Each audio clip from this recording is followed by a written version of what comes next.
Girivardhari Jai Girivardhari Jai गोपीजन Vallabh Jai Girivardhari Jai Girivardhari Jai गोपीजन Vallabh Jai Girivardhari Jai Girivardhari Jai गोपीजन Vallabh Jai Girivardhari Jai Girivardhari. Boy, Hare Krishna, you have to pay attention and be on beat. Don't look here and there, don't lose attention because you can't spoil the beat, okay? Jaya Gopijana Vallabha Jaya Girivaradhari Jaya Girivaradhari Jaya Gopijana Vallabha Jaya Girivaradhari Jaya Girivaradhari Yashodanandana Vraja Janaranjana Yashodanandana Vraja Janaranjana Yashodanandana Vraja Janaranjana Yashodanandana Vraja Janaranjana Yashodanandana Vraja Janaranjana Yashodanandana Vraja Janaranjana Yamuna Tira Vanachari Yamuna Tira Vanachari Yamuna Tira Vanachari Jaya Radha Madhava Jaya Kunja Vihari Jaya Radha Madhava Jaya Kunja Vihari Jaya Radha Madhava Jaya Kunja Vihari Jaya Radha Madhava Jaya Kunja Vihari Hare Krishna Krishna Krishna Hare Hare Hare Rama Rama Rama Rama Hare Hare Hare Krishna Krishna Krishna Hare Hare Hare Rama Rama Rama Hare Hare Hare Krishna Krishna Krishna Hare Hare Hare Rama Rama Rama Hare Hare Hare Krishna Krishna Krishna Hare Hare Hare Rama Rama Rama Hare Hare Jaya Radha Gopi Vallabha Radha Gopi Vallabha Radhe Jaya Radha Gopi Vallabha Radha Gopi Vallabha Radhe Jaya Radha Gopi Radha Radha Krishna Gopi Radha Radhe Jaya Radha Gopi Vallabha Radha Gopi Vallabha Radhe Jaya Jagannatha Jaya Jagannatha Jaya Baladeva Jaya Subhadra Jaya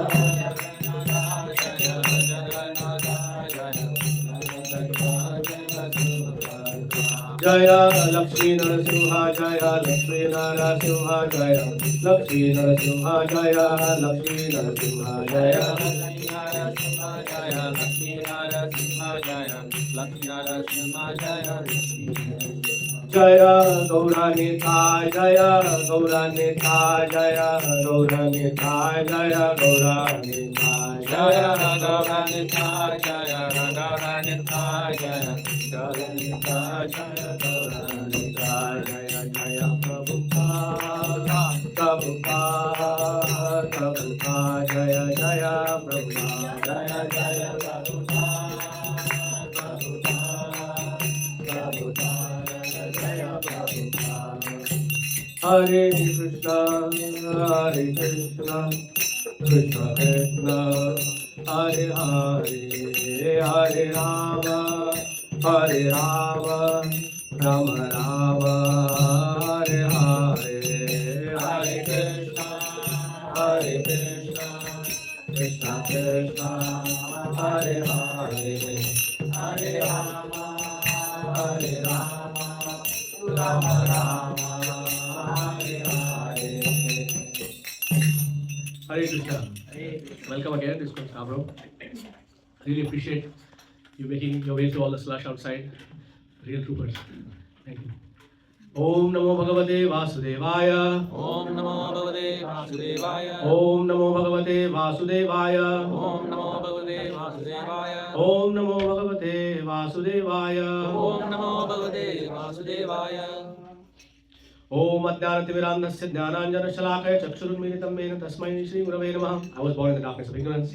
My spiritual master opened my eyes with torchlight of knowledge. I offer my respectful obeisances in the lotus feet of my spiritual master. Vandeham Shri Guru Shri Uttavadakamalam Shri Gurun Vaishnavamscha Shri Rupam Sagrajatam Sagra Raghunathanvitam Tam Sajivam Sadvaitam Savadhutam Parijana Saitam Krishna Chaitanya Devam Shri Radha Krishna Padan Sakar Lalita Shri Vishakhanvitamscha He Krishna Karuna Sindho Deenabandho Jagatpade Gopesha Gopika Kanta Radha Kanta Namaste Tapta Kanchana Gaurangi Radhe Vrindavaneshwari Vrishabhanu Sudhe Devi Pranamami Hari Priye Vancha Kalpadrubhyascha Kripa Sindhubhyevacha Padidanam Pavanebhyo Vaishnavebhyo Namo Namah Jaya Shri Krishna Chaitanya Prabhu Nityananda Shri Advaita Gadadhara Shivasadi Gaura Bhakta Vrinda Hare Krishna Krishna Krishna Hare Hare Hare Rama Rama Rama Hare Hare. Hare Krishna, welcome again. Is anybody experiencing Kartik withdrawal symptoms? Yes, very much. Yeah, very special month. Yeah. Okay. But it's Margashirish. Right away. Okay, so what we're going to do today is, the topic of today's class is Krishna's complete impartiality. But while being impartial, Krishna still remains very loving. This is one more. I just need a drink of water.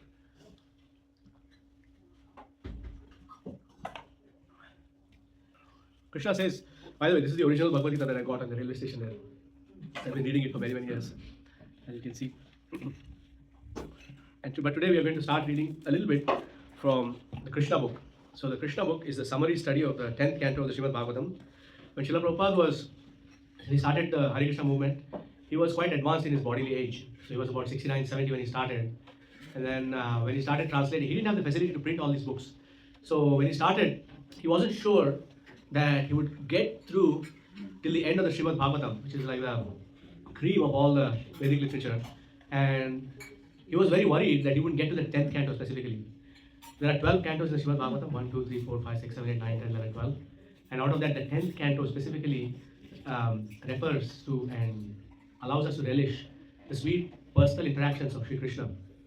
But before getting into the pastimes of Sri Krishna, because they can easily be misinterpreted as the whims of an ordinary man, Srila Shukadeva Goswami Vyasadeva takes care to establish the universal arrangement and establish the glory of God and establish who Lord Sri Krishna is before telling us what his activities were. Then we can actually understand that this is something special. These are not ordinary things, and what is special about them?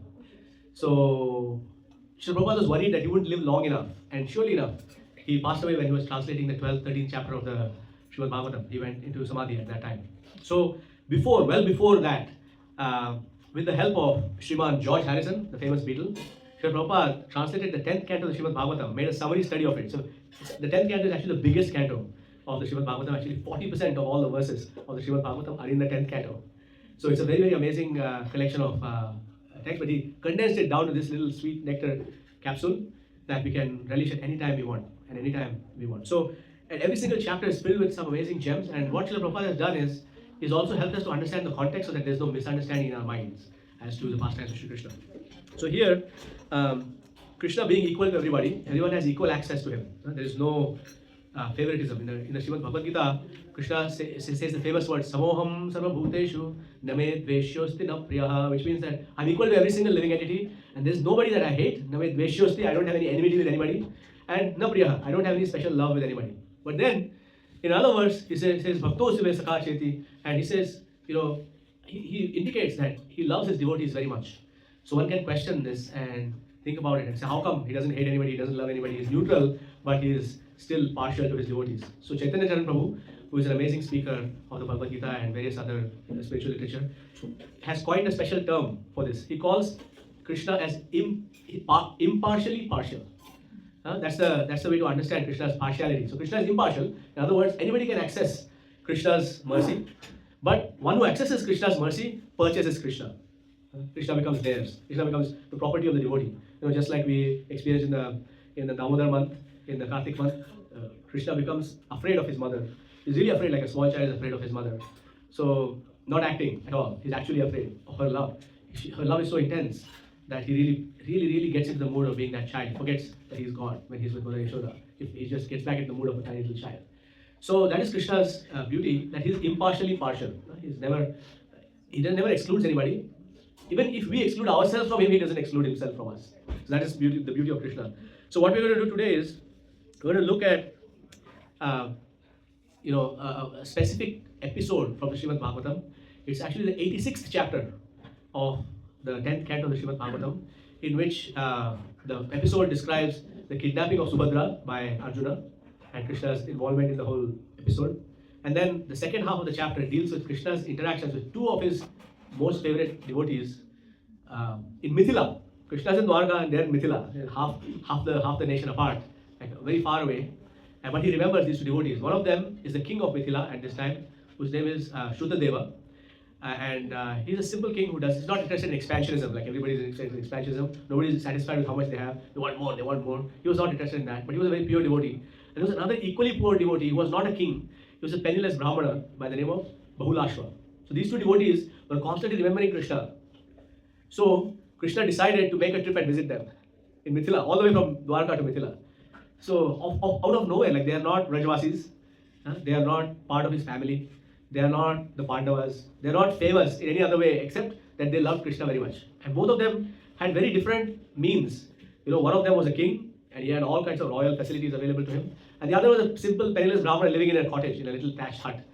Just living hand to mouth, whatever is needed on the day, he just gets on the day and that's it. He doesn't know what is coming tomorrow. So both of these devotees were visited by Krishna, and not just Krishna alone, but Krishna took a really amazing party of devotees with him to visit them because he wanted to give them the full benefit of meeting him. Okay, so we already chanted the mantra, so we'll get into this. It's a very long episode, so we will just read selectively from the Krishna book. Who here does not have a Krishna book, copy of the Krishna book? Is there anybody here? We don't have the Krishna book. Do we have one here in stock? Yeah. Okay, we have plenty of them. If you don't have a Krishna book, it's just incredible. Okay. It starts with this. All the pastimes of Krishna are recounted to us by the eagerness of one particular devotee. And his name is Maharaj Parikshit. Because Parikshit is so inquisitive. He doesn't even want to take a bio break. He doesn't want to eat. He doesn't want to sleep. He just wants to hear about Krishna continuously. He's continuously asking these questions. And because of his questions, we are benefited. Maharaj Parikshit was very eager to hear more about Krishna. And so, after finishing the narration of Arjuna's kidnapping Subhadra, Shukadeva Goswami began to narrate another story as follows. Here's the story. Okay, ready to hear the story? Yeah. There was a householder Brahmana in the city of Mithila, the capital of the kingdom of Videha. Videha, same place where Sita Devi was born, Vaidehi. This Brahmana, whose name was Shrutadeva, sorry I mixed him up, was a great devotee of Lord Krishna. Because he was fully Krishna conscious and always engaged in the service of the Lord, he was completely peaceful in mind and detached from all material attraction. He was very learned and had no other desire other than to be fully situated in Krishna consciousness. Although in the order of householder life, he never took great pains to earn anything for his livelihood. He was satisfied with whatever he could achieve without much endeavor, and somehow or other he lived in that way. Every day he would get the necessities of life in just the quantity required and not more. That was his destiny. The Brahmana had no desire to get more than what he needed, and thus he was peacefully executing the regulative principles of a Brahmana's life as enjoined in the revealed scriptures. Just completely happy. Now describes the next devotee. Fortunately, the king of Mithila was as good a devotee as the Brahmana. The name of this famous king was Bahulashva. He was very well established in his reputation as a good king, and he was not at all ambitious to extend his kingdom for the sake of sense gratification. As such, both the Brahmana and King Bahulashva remained pure devotees of Lord Krishna in Mithila. Since Lord Krishna was very merciful towards these two devotees, King Bahulashva and the Brahmana Shrutadeva, he one day asked his driver, Daruka, to take his chariot into the capital city of Mithila. Lord Krishna was accompanied, look at this, all-star team here, look at this. Okay? Lord Krishna was accompanied by the great sages Narada, Vamadeva, Atri, Vyasadeva, Parshuram, Asita, Aruni, Shukadeva, Brahaspati, Khandva, Maitreya, Shavana, and others. What a party. Huh? Would you like to have them come to your house? You like to feed them? Yeah. You can. Lord Krishna and the sages passed through many villages and towns, and everywhere the citizens would receive them with great respect and offer them articles in worship. To the citizens who came to see the Lord and all the assembled sages, it seemed as though the sun were present along with all these various satellite planets. In that journey, Lord Krishna and the sages passed through the kingdoms of Anartha, Dhanva, Kurujangal, Kanka, Matsya, Panchal, Kunti, Madhu, Kekaya, Koshala, and Arna. And thus all the citizens of these places, both men and women, could see Lord Krishna face to face. In this way, they enjoyed celestial happiness with open hearts full of love and affection for the Lord. And when they saw the face of the Lord, it seemed to them that they were drinking nectar to their eyes. When they saw Krishna, all the ignorant misconceptions of their lives dissipated. So this is a very instructive statement. When they saw Krishna, all the ignorant misconceptions of their life dissipated. Okay? So in other words, if we have any misconceptions, any ignorance left, we yet haven't seen Krishna. Because if we have seen Krishna, then there are no misconceptions further. Okay? Just like Dhruva went asking for a kingdom greater than his grandfather's kingdom, kingdom greater than his material universe. And then the moment, which was impossible desire to have, like how can you have a kingdom greater than the kingdom of Lord Brahma? But Krishna made it possible. But when Dhruva saw the Lord, he says, okay, what do you want, my boy, Dhruva? And he says, Swami Krithataraswin Varam Dayache. I don't want anything. Thank you very much. Well, you called me here to ask me for something. No, I don't want anything. I just want your causeless devotional service. He says, Aho Matamamaratya Manda Bhagya Sapachata Bhavanchita Padamulam Gatva Yache Anantavat. He says that look, I have come to the person who can destroy all material sufferings, and I have come to him asking for something as worthless as little pieces of broken glass. That's what I was asking for. Jai Srila Prabhupada. Srila Prabhupada ki. Yeah. Okay, so anyways, when the Lord passed through the various countries and the people came to visit him, simply by glancing over them, the Lord would bestow all good fortune, thank you very much, Prabhu, upon them and liberate them from all kinds of ignorance. In some places, the demigods would join with the human beings, and their glorification of the Lord would cleanse all directions of all inauspicious things. So when we glorify God, it doesn't matter in which language you glorify God. When we actually glorify God, without getting concerned with unnecessary things such as bodily differences, then the whole atmosphere is cleansed. It doesn't matter if you glorify God in Tamil, you glorify God in Arabic, you glorify God in English or Hebrew, Sanskrit. It doesn't matter which language we glorify God, Bengali, it doesn't matter. As long as we glorify God without any other material considerations, the whole atmosphere is cleansed. That's an important thing for us to understand. In this way, Lord Krishna gradually reached the kingdom of Videha. So now, what happened? The king reached. I'm going to skip a paragraph here because there's just so much sweetness here. We'll continue. Each paragraph, each sentence of this particular pastime, we can have one class about it. It's so amazing. It's so packed with mercy. Shukadeva Goswami wants to pack it in. You know, as he's ending the Srimad Bhagavatam, and the 7 days are nearing completion, and Maharaj Parikshit has to leave, depart, being bitten by the snake. Maharaj Parikshit is so eager to hear about Krishna, and Shukadeva Goswami is so eager to pack it. So he's packing, as you go through the Srimad Bhagavatam, he's packing more and more into it. Right? It's just amazing. King Bahulashva and the Brahman Shrutadeva, knowing well that the Lord had come there just to grace them with their favor, immediately fell at the Lord's lotus feet and offered their respects. With folded hands, the king and the Brahmana each simultaneously invited Lord Krishna and the sages to his home. Simultaneously. Krishna got both invitations simultaneously. Same time. At the same time, they said, please come to my house. Please come to my house. Huh? So what happens, right? What would you do? You would say, okay, I will go to your house first, then I'll come to your house next. And then somebody will get disappointed because, he's going to his house first. Or he's going to spend more time here, he's going to spend less time there. He might not be hungry by the time he comes to my house. What will I feed him? Like, you'll think about all these things when you're inviting a guest. You know, there's a famous pastime of Srila Jayapataka Swami Maharaj. When he was traveling all over the world, Jayapataka Swami Maharaj would be invited to breakfast in a certain place where he was. And then he would get on a flight and he would travel to another place. And 2 or 3 hours he would read the Middle East, for example, when it was time for breakfast. And then he would have breakfast there again, second time. And then he would get on a plane again and he would travel probably to Europe. Before he leaves, by the way, the devotees that who were at the airport to drop him off, you know, after the program, etc., would feed him lunch at the airport. And by the time he reaches Europe, it would be time for lunch. So he would have a second lunch in Europe, wherever he is. And in this way, Jayapataka Maharaj says, sometimes, his disciples say that actually, sometimes he would have like 10 to 12 meals a day and not get sick, okay? Not get a stomach upset.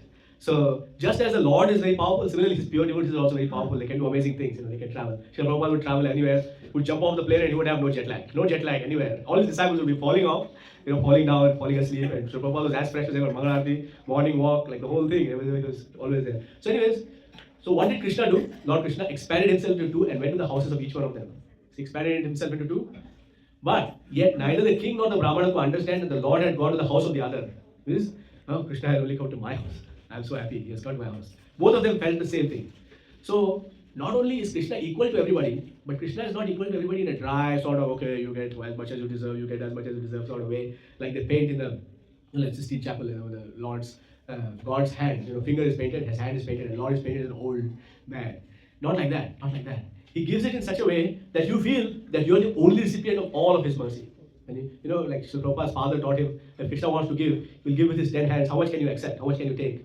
Of course, when he wants to take things from you, he'll also take with his 10 hands. How much can you hold on with your 2 little hands, right? Like, so Krishna is completely unlimited. Both thought that the Lord has gone only to his own house. That he and his companions were present in both houses, although the Brahmana and the king thought he was present in one house only, is another opulence of Supreme Personality of Godhead. It's another important thing. Okay, he has done it multiple times. When he was marrying the 16,000 princesses that were abducted by Bhaumasura, those 16,000 princesses said, well, we've already been in the house of another man, you know, nobody is going to actually marry us, and you have liberated us from here. Can you just accept us as your wives? And Krishna said, sure, I will accept you as my wives, because they were all tremendously in love with him. So Krishna expanded himself to 16,000, not just for the wedding ceremony, but for the rest of his married life. In Dwarka, he was with the 16,000 queens, and every queen thought from the palace, from that Sudharma assembly hall, the court, he's coming directly to my house. He's not going anywhere else. Every queen thought that she's coming only to house. But in the wedding, there was an amazing thing that happened, which is that, you know, a proper wedding. In the Bhagavatam, there's a statement that says Krishna married all the 16,000 princesses properly. Properly means the parents of the bride have to be there, the parents of the groom have to be there. If the bride has brothers and sisters, they all have to be there with their families. If the groom has brothers and sisters, they have to be there with all their families, right? The priest has to be there, the family priest. Everybody has a particular family priest. That family priest has to be present. So what happened in that wedding was that all of Krishna's associates, Vasudev, Devaki, Lord Balaram and his wives, Lord Krishna's previous 8 wives that he had already married before he married the 16,100 princesses, right? And the family priest Gargacharya, all of them expanded into 16,100. None of them, except Lord Balaram, were aware that we have expanded and are simultaneously in the 16,100 weddings happening. Nobody knew that. Huh? But they were there present in 16,100 places. Here, Narada, Asita, like all of these various devotees, Parshuram, all of them who were there with Krishna on the chariot from Dwarka to Mithila, they also expanded into 2. Each one expansion went this side, one expansion went that side. So one amazing thing is that, you know, in the material world, one of the biggest fears is the fear of missing out, FOMO. If I'm here, I won't be there. If I go to ISKCON Toronto, I can't go to ISKCON Niagara Falls. If I go to ISKCON Scarborough, I can't go to ISKCON Brampton. Right? I wonder what is the prasadam there? What if there's something that I like more there? Huh? You know, what can I do? How can I? That's the kind of fear that we have. But when we become spiritually perfect, we don't have to worry about that. Just like Sri Hanuman, who is eternally present in the pastimes of Lord Ramachandra, is simultaneously present as Murari Gupta in the pastimes of Chaitanya Mahaprabhu, wherever Chaitanya Mahaprabhu is present. And similarly, every single devotee of the Lord has the benefit and the privilege of being in every single one of the Lord's pastimes, according to their desire. So Narada, all of these wonderful devotees who accompanied Krishna to Mithila to visit Shrutadeva and Bahulashva are simultaneously in both the houses. They're getting different receptions, as we'll read. So Srila Prabhupada mentions that Bahulashva, we are skipping something again. Bahulashva, the king of Videha, was very intelligent and was a perfect gentleman. He was astonished that so many great sages, along with the Supreme Personality of Godhead, were personally present in his home. Like, wouldn't you be astonished if you see Krishna and all of his associates suddenly descend to your home? He knew perfectly well that the conditioned souls engaged in worldly affairs cannot be 100% pure, whereas the Supreme Personality of Godhead and his pure devotees are always transcendental to worldly contamination. Therefore, when he found that the Supreme Personality of Godhead, Krishna, and all the great sages were at his home, he was astonished and he began to thank Krishna for his causeless mercy. Being very much obliged and wanting to receive his guests to the best of his ability, he called for nice chairs and cushions. Now, this is a king calling for chairs and cushions. Like, he owns the whole kingdom. And Lord Krishna, along with all the sages, sat down very comfortably. At that time, King Bahulashva's mind was very restless, just like Vidura's wife's mind.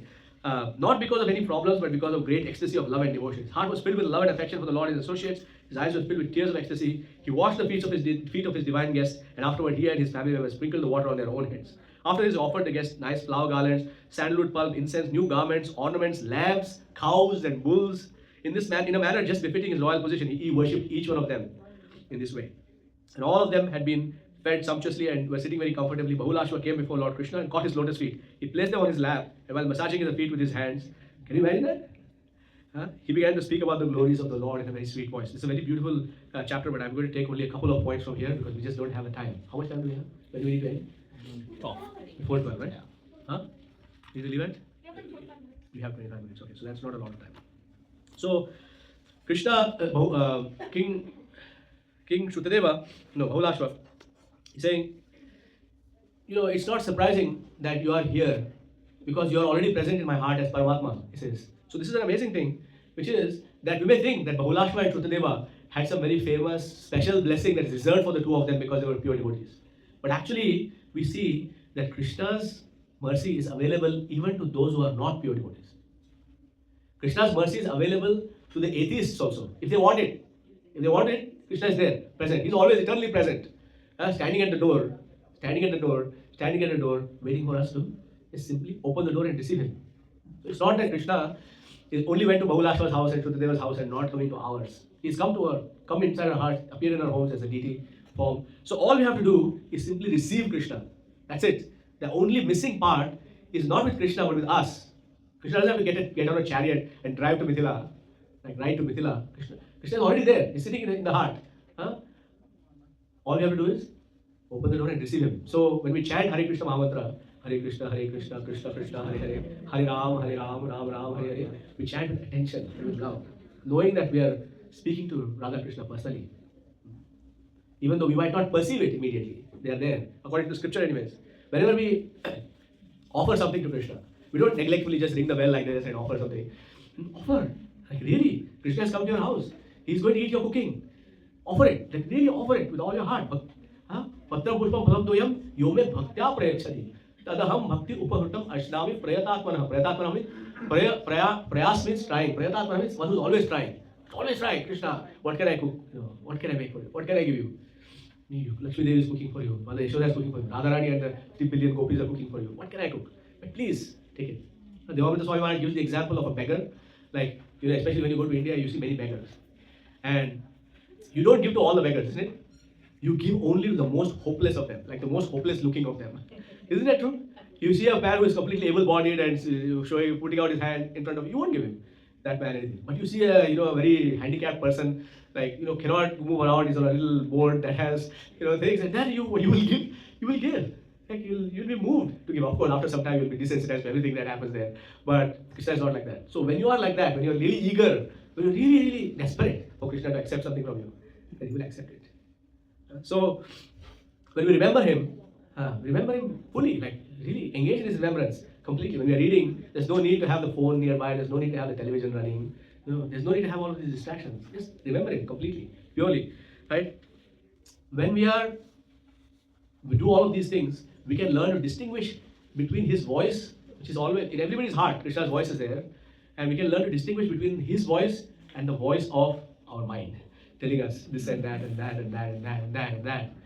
And I had these experiences. So anyways, Bahulashva's reception was like a king, and Shrutadeva's reception was, did I mix it up? I mixed it up in my notes, that's the problem. Bahulashva was the king. Yes, okay, good. I don't know when I mixed it up in my mind. So Krishna is actually our best friend, he says, Subhridam sarvabhutanam, Jnapa mam shanti vrichati. He says, Krishna says that I'm the best friend of all of you. So if we actually have that mentality that Krishna is my best friend, once, like if you're working in a company, right? You're working in a company, and I see some CEO here, okay? And let's say there's a particular employee, and that employee happens to be a friend of the CEO. What does that employee have to worry about? Does he have to worry about office politics? He doesn't have to worry about any of this stuff, isn't it? Because his friend is the CEO. So what if you're friends with the CEO of the whole universe? Right? You have nothing to worry about. You don't have to worry about politics. You don't have to worry about whether I'm going to get my next meal. You don't have to worry about whether or not this happens or that doesn't happen. You don't have to worry about anything. Right? So that's the. He mentions another important point, and there are many points he mentions. There's dozens of points here. But he mentions another thing, that to be like this is not some great favor that we are doing to everybody, but actually it's our duty. It's our sole responsibility in life to be the reciprocator of Krishna's love. And that's it. If we can do that, just like we water the roots of the tree, everyone else will get watered. The problem is that because we are not watering the root of the tree, we are watering the roots of our own false ego, we're watering the roots of our own unnecessary desires, while pretending to serve Krishna, is why everybody else is not getting that love. So that's important. To think of Krishna, to feel Krishna, to love Krishna is just our very nature. Because we are not being true to that nature is why we have any problems in life. A person who is actually like that, even in the midst of the greatest calamity, will not think that they have any problems. They say, oh, no, I have no problems. Nothing. There's no problem. Absolutely. I've seen such people also. So, before I forget, our homework for today is to read this chapter 86 of the Krishna book. Okay?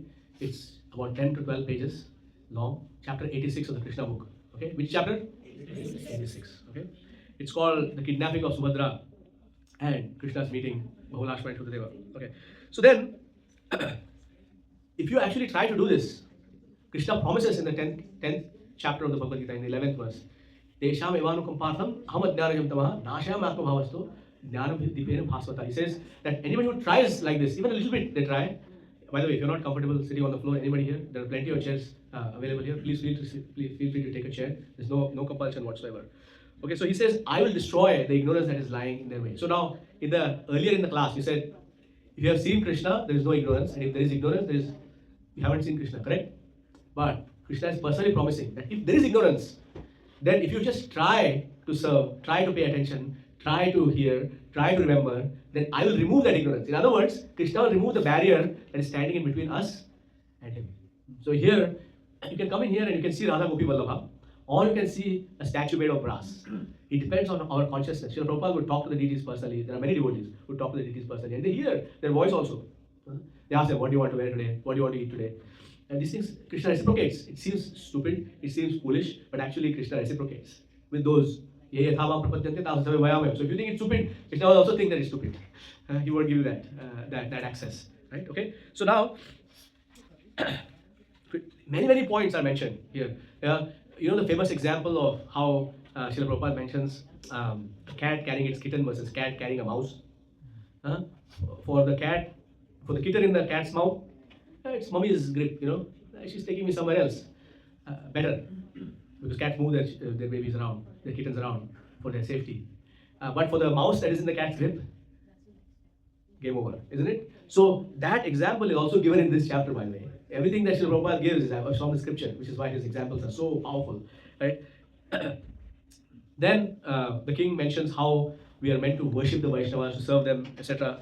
Right? So I will now jump outside of the king's beautiful descriptions into Shrutadeva's. So how did the king receive? He brought all the chairs and the cushions. He had his entire royal kitchen working for Krishna and his guests. He gave them cows, he gave them bulls, he gave them ornaments, he gave them lamps, whatever the sages need, according to their need, Sages don't need horses and chariots and things like that. They need cows and bulls so that they can perform their daily lunch. So now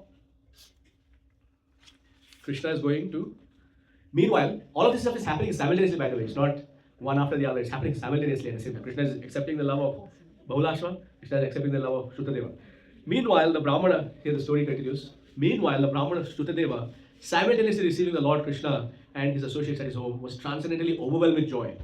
After offering his guests nice sitting places, the king had a whole troupe of dancers and drama players and the whole thing, do the full welcome for the Lord, because he has access to all this. Now what does Shrutadeva do? Shrutadeva has no other possession except for the cloth that is on his shoulder. his vastra that's on his shoulder. So what is he doing? After offering his guests nice sitting places, the Brahmana began to dance, waving around his wrap. He has a thing on his chest. He's just dancing, with great joy, just waving his waving his cloth in the air, expressing his joy that all of these great guests have come to his house. Shrutadeva, being not at all rich, offered only mattresses, like what some little, his wife probably went around there and collected whatever she could from the neighbors. Somebody had some mattress, wooden planks, like some were sitting on wooden planks, and straw carpets, chatai, to sit on, to his distinguished guests, Lord Krishna and the sages. But he welcomed them to the best of his ability. That's what Krishna wants. But do your best. So one of our spiritual masters in the Krishna consciousness movement, Vaisheshika Prabhu, he says, do what you can with what you have. Huh? So it sounds like something that's very catchy, isn't it? But he did not make it up. It's coming from the scripture. He welcomed them to the best of his ability. Do what you can with what you have. If you're a multi-millionaire, serve Krishna according to your means. If you're a pauper, serve Krishna according to your means. But somehow or the other, serve Krishna. If you're a very great pujari, mantra tantra visharada, yes, go ahead, serve with all those things. If you don't know that, just offer a little flower to Krishna. Do whatever you can, little bit. Vacuum this carpet after the program. Do whatever you can, right? Somebody gives $1 million, somebody gives $10. Doesn't matter. To Krishna, it doesn't matter. As long as the person did the best that they could. Is that the best that you could? Okay, then Krishna accepts it. No, you're holding back. Krishna sees that also. Okay? Lord, he spoke very highly of the Lord and the sages, and he and his wife washed the feet of each one of them. After this, he took the water and sprinkled it over all the members of the family. And although the Brahmana appeared very poor, he was at that time most fortunate. While Sukadeva was welcoming Lord Krishna and his associates, he simply forgot himself in transcendental joy. After welcoming the Lord and his companions, according to his ability, he brought fruits, incense, scented water, scented clay, tulsi leaves, kusha straw, and lotus flower. They were not at all costly items that could be secured very easily. But because they were offered with devotional love, Lord Krishna and his associates accepted them gladly. The Brahmana's wife cooked simple foods like rice and dal, and the Lord and Krishna and his followers were very much pleased to accept them because they were offered in devotional love. When Krishna and his associates were fed in this way, the Brahmana was thinking, and then he had a beautiful conversation with the Lord again. Like there are so many beautiful points in here which I cannot get into. Okay, so there's a couple more things that I wanted to read. Krishna is explaining something. Okay, sometimes it may not be that the Supreme Personality of Godhead himself, like there was a particular pastime enacted by Sri Gaura and Nitai, Lord Chaitanya and Lord Nityananda, with Gauridas Pandit, a particular pastime. So what happened was, he was already worshipping Gauridas on his altar. Gauridas Pandit was already worshipping on his altar. And Gauridas walked into his house, personally. They personally came to see him. And he had wonderful exchange, civil exchange, he washed their feet, he offered them foods, he enjoyed beautiful conversation with them. And then it was time for them to leave, move on to the next place. And then he says, please don't go, please don't go. Gauridas Pandit said. And the Lord said, but we are here. You're going to see us on your altar? He says, no, but they're not moving around. You are moving around. So he said, okay, fine. So the Gauritai who had come into his house walked onto his altar, shrunk in size, and froze. And the deities who were standing on his altar animated and walked off the altar. I said, wait, don't go. What? But we are already there. Huh? No, but I want you to stay. Okay, fine. They walked back to the altar, and they froze. And the ones who were had gone to the altar and had frozen, unfroze themselves and started walking out of the door. And then Gauridas Pandit was like completely flabbergasted. He did not know what was going on here. And he said, no, you. Finally, he realized that actually, it doesn't matter whether they're moving or not. They're still Gauritai. So they are like that. So in this particular case, Krishna is instructing to Shrutadeva, my dear Shrutadeva, you may therefore accept all these great saintly persons, Brahmanas and sages as my bona fide representatives. By worshipping them faithfully, you will be worshipping me more diligently. In other words, we are meant to worship the Vaishnavas as good as Krishna, even better than Krishna. By worshipping them faithfully, you will be worshipping me more diligently. And Krishna follows this up statement in the Adi Purana, where he says, Yeme bhakta jana partha, name bhaktasya de jana, mad bhaktanam yad bhaktas, deve bhakta tamamata. Which means that though a person who claims to be my devotee, not so much.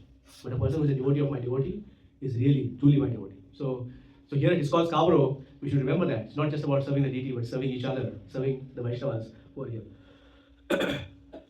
So, I will read the conclusion and then mention something. Okay, the instruction we received from this incident is that King Bahulashva and Shrutadeva, the Brahmana, were accepted by the Lord on the same level because both were pure devotees. So Krishna does not see the externals.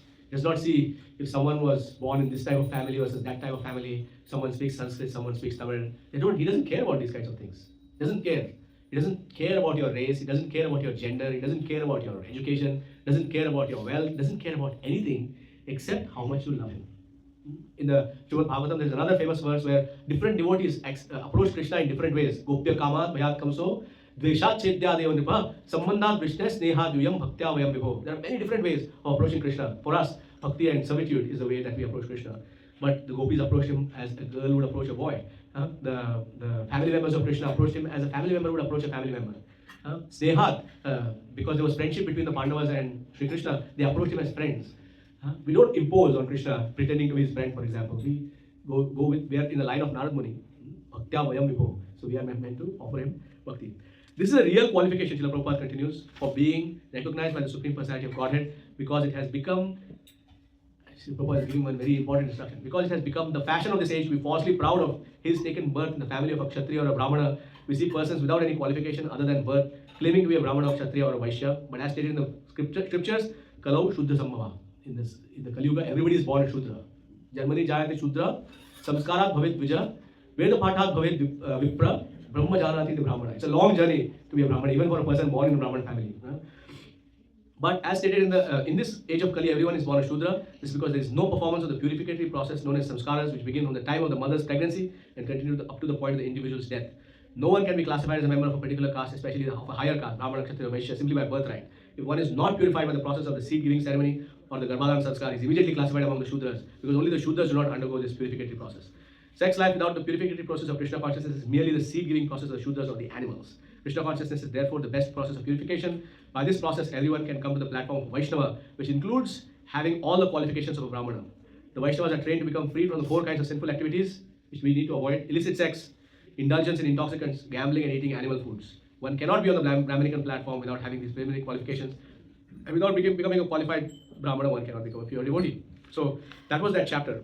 Now I want to conclude by saying a couple of things, because we only have 5 minutes. Okay. So Chaitanya Mahaprabhu actually instructed this by his own example. He recited this particular verse. Who is Chaitanya Mahaprabhu? He is the Supreme Personality of Godhead. But Chaitanya Mahaprabhu is also born in the family of a Brahmana, and he also took sannyas, which means that he is a sannyas shiromani, like the topmost of all. But Chaitanya Mahaprabhu said this. He said, Naham Vipro Nachanarapati Napi Vaishyo na Shudro Naham Varni Nachana Grahapati No Vanasto Yatirva. He's saying, I'm not Naham Vipro Nachanarapati. I'm not king, I'm not this, I'm not Vaishya, I'm not a brahmachari, I'm not in any of the varnashram, I'm not in this, I'm not this, I'm not this. And Srila Prabhupada says, then what you are? Then what you are? If you are not this and not this and not this. He says, Kintu Prodhyat Nikhil Paraman Purnam Tapther Gopi Bhartu Padakamalyor Dasa. Who am I? I'm the servant of the servant of the servant of the servant of the servant of the servant of the servant of the servant of Gopi Bhartu Padakamalyor. The person who is a servant of the lotus feet of the master of the gopis. So, in the Krishna consciousness movement, we are not striving for any position. We are not meant to be. The position may come, but we are not striving for any particular designation. We are not trying to become a this or that or the other. We are simply striving to become a servant of the Vaishnavas. If we can somehow or the other become a das, like really become a das, or dasi, then that's the perfection of life. We don't have to really worry about anything else. Okay, so we do have 5 minutes still. I have managed to conclude on time by heavily truncating this amazing chapter. But if you have any questions or any comments or any concerns, please let me know. And we'll try to. Yes, Elishu. Prabhu, beautiful lecture. Thank you very much for providing it. I did have a question, Prabhu. You mentioned that while Krishna and all of the other all-star team were walking through, and they were on a chariot. They were on a chariot drawn by Dwarka. Sorry, chariot. Daruka. While they were passing through, anyone who had taken or vision of Krishna, their ignorance was dissipated. My question is, was it because they were ready to receive him as Lord, whereas when Krishna was in front of Duryodhana, his ignorance was not dissipated? It's a personal choice. Everybody has free will, and Krishna will not push himself or force himself upon anybody else. It's love me or leave me. We have free will. So without free will, love cannot exist. So Srila Prabhupada said in a morning walk, he was saying, one of his disciples asked, Can we use force to spread the Krishna consciousness movement? Because they were coming from the Abrahamic traditions, where force is a common way of spreading the religious tradition. Can we use force in the spreading of Krishna consciousness? He said, no, force can be used only in government, but Krishna consciousness is a matter of love. You cannot force anybody to love you. So love. So Chaitanya Mahaprabhu embodied this. He was the embodiment of. He is the embodiment of love. Namo Mahavadanyaya Krishna Prabhu Krishna Krishna Chaitanya Namo Krishna Namo. So therefore, yes, Duryodhana did not want it, and so Krishna could not force him. Even though Krishna tried to convince Duryodhana many times, even he showed him his universal form, another universal form compared to what Mother Yashoda saw, and another universal form compared to what Arjuna saw. But definitely showed him everything that he could. And even Dhritarashtra knew, from the statements of the Mahabharata, we know that Dhritarashtra knew that Krishna is the Supreme Personality of Godhead. And says, but what to do? I cannot change the way I think. It's like that, When Krishna calls me to the temple, I will come, people say, especially Indian people. When Krishna calls me to the temple, I said, I'm standing in front of your door, I am a servant of Krishna, and I'm calling you to the temple right now on behalf of Krishna. And I said, no, when Krishna calls, I will come. What can you do? We go door to door, knock on people's doors, try to get them to accept Bhagavad Gita. Yeah, well put, Prabhu. Thank you. Thank you very much. Do we have anything else before the call close? Yes. When Krishna was marrying all his wives, right? How did they not realize that there was more than one Krishna? When Krishna, see, let's say that you are in the midst of the greatest pleasure that you can experience. Let's say, I don't know, what do you like to do? You like to study or do you like to play? Both. No. Let's say you're studying very hard and you have won a gold medal. And you've played very well and you also won a gold medal in whatever you're playing. Right? And the prize distribution ceremony is going on. Right? And you're called on stage. What's your name? Tisha wins the gold medal for, and the whole school breaks into applause and you're receiving your gold medal, right? And then before the memory of that episode ends, they're calling you for your next prize, your next gold medal, your next gold medal, your next gold medal, your next gold medal. Can you imagine that? At that point in time, would you notice if something else is happening in some other school? You'd be so full of ecstasy, right? So full of joy. Of course, that will all be temporary, but it's not like that with Krishna. So they were all with Krishna. Personally, Krishna was there. Krishna's beauty, Krishna's fragrance. Krishna's fragrance is like the fragrance of a blue lotus, which blooms only on a full moon night. That's Krishna's fragrance. Krishna plus has his sandalwood and he has his garlands and he has all of his associates and he has all his beautiful wives. And you're like, oh my God, I'm going to be the colleague of these. Rukmini Devi, like the princesses are thinking like that. So they are so, like when we are experiencing Krishna consciousness, nothing else, when we are really experiencing Krishna consciousness, when you are really chanting, nothing else exists except for the Holy Name. That happens. You may have had that experience sometimes. Or you may have been in some festival. Have you been in any festival with Indradu Swami Maharaj or someone or Bibi Govinda Swami Maharaj, where the kirtan is going on and you cannot experience anything else except for what is happening right there? Yeah. Huh? You don't remember that my homework is due tomorrow at that time, do you? Only after the kirtan is over, you reach home at 9 p.m. Then your mother reminds you, by the way, your assignment is due tomorrow. Isn't it? Yeah. So that's what they were experiencing, but multiplied a billion times. So therefore they did not. And Krishna consciousness is like that. When you're with Krishna, there's nothing else. So you're going to be with Krishna just now. The pot is about to blow. So if you're actually in Krishna consciousness, there will be nothing else. Otherwise you'll notice this person is dancing off beat, this person is singing off key. Okay? Tisha, does that answer your question? Thank you. Hare Krishna.